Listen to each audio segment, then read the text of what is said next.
அனைவருக்கும் இனிய காலை வணக்கம். இன்றைய வெள்ளியின் விலையானது வரலாறு காணாத வீழ்ச்சியில் ஒரே நாள் தலைகீழ் மாற்றத்தில் காணப்படுகிறது. இதற்கான காரணம் என்ன? மேலும் சரிய வாய்ப்புகள் பற்றி தெரிந்து கொள்ள நம்ம சேனலை சப்ஸ்கிரைப் பண்ணுங்க. வீடியோக்கு ஒரே ஒரு லைக் போடுங்க. வெள்ளி விலை 1 கிராம் 161, 10 கிராம் 1210, 1 கிலோ 1,61,000 காணப்படவில்லை. இன்னைக்கு ஒரே நாளில் 12,000 ரூபாய் கிலோவுக்கு வீழ்ச்சி அடைஞ்சிருக்கு. 24 கிலோ தங்கம் 1 கிராம் 12,502 சவரன் விலை நம்மளுக்கு 1,16,000 ரூபாயாக காணப்படுது. இதே வேலை 100 கிராமோட விலை அப்படின்னு பார்த்தீங்கன்னா நம்மளுக்கு வந்து 12,50,200 காணப்படவில்லை.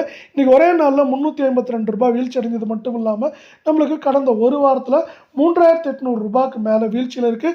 22 கிலோ தங்கத்தோட விலை 1 கிராம் 11,460, சவரன் விலை 91,680 ரூபாய் அப்படிங்கிற விலை நிலவரத்தில் காணப்படவில்லை. 100 கிராம் 11,40,000 ரூபாய் அப்படிங்கிற விலை நிலவரத்தில் காணப்படுது. மீண்டும் நீங்கள் நம்ம சேனலை சப்ஸ்கிரைப் பண்ணலாம் கூட பரவாயில்ல, வீடியோவுக்கு ஒரே ஒரு லைக் மட்டும் போடுங்க. இன்றைக்கி ஒரே நாளில் 320 ரூபாய் சரிஞ்சது மட்டும் இல்லாமல் கடந்த 7 நாட்களில் 3,500 ரூபாய் சரிஞ்சு காணப்படுது. இது மேற்கொண்டு நம்மளுக்கு வந்து பார்த்தீங்கன்னா ஏற்றம்னா 1000, சரிவுங்கிறப்போ 3,000 வரை சரிய வாய்ப்புகள் அதிகமாக இருக்குது.